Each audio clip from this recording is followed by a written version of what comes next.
ஓய்வு பெற்ற இந்திய வெளியுறவுத்துறை அதிகாரி திரு நட்ராஜன் நம்மோடு இணைப்பில் இருக்கிறார். டிப்ளமசி இஸ் கிக்டுன்னு பார்க்கலாமா? இது இது என்ன காட்டுது? இட்ஸ் வெரி ப்ரெமச்சூர், பட் இது வந்து ஒரு டீஎஸ்கலேஷன் பாத்துக்கான தொடக்கம்னு பார்க்கறதா? வணக்கம். Good morning sir.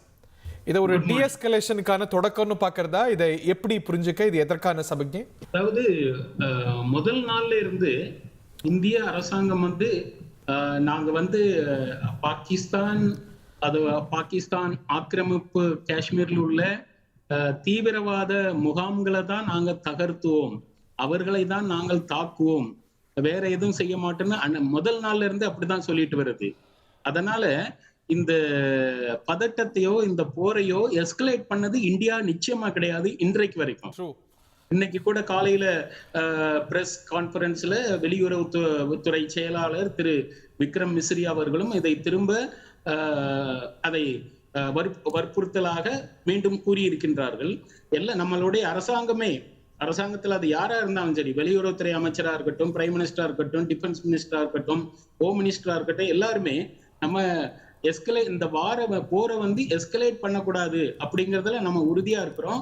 அந்த வகையில நம்ம பாகிஸ்தான்ல சில இடங்கள்ல நம்ம தாக்குதல் நடத்தினாலும் சிவில் அதாவது பொதுமக்களை நம்ம டார்கெட் பண்ணல.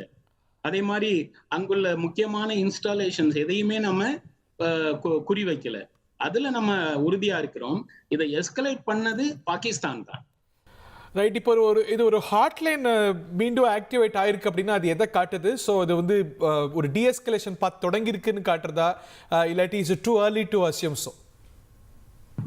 வெல், அதாவது இன்னைக்கு நமது அமெரிக்காவின் வெளியுறவுத்துறை அமைச்சர், செக்ரட்டரி ஆஃப் ஸ்டேட் ரூபியோ அவர்கள் நமது வெளியுறவுத்துறை அமைச்சர் டாக்டர் ஜெய்சங்கர் கிட்ட பேசியிருக்கிறாங்க தொலைபேசியில. அதே போன்று பாகிஸ்தான்ல அவர் வந்து வெளியுறவுத்துறை, அதாவது அமெரிக்காவின் வெளியுறவுத்துறை அமைச்சர் பொதுவா அவரோட கவுண்டர் பார்ட் பேசுவாங்க பொதுவா. அது ஒரு ஃபியூட்டல் எக்ஸர்சைஸ் இல்ல, அங்க எல்லாம் பொம்மைகள்ல.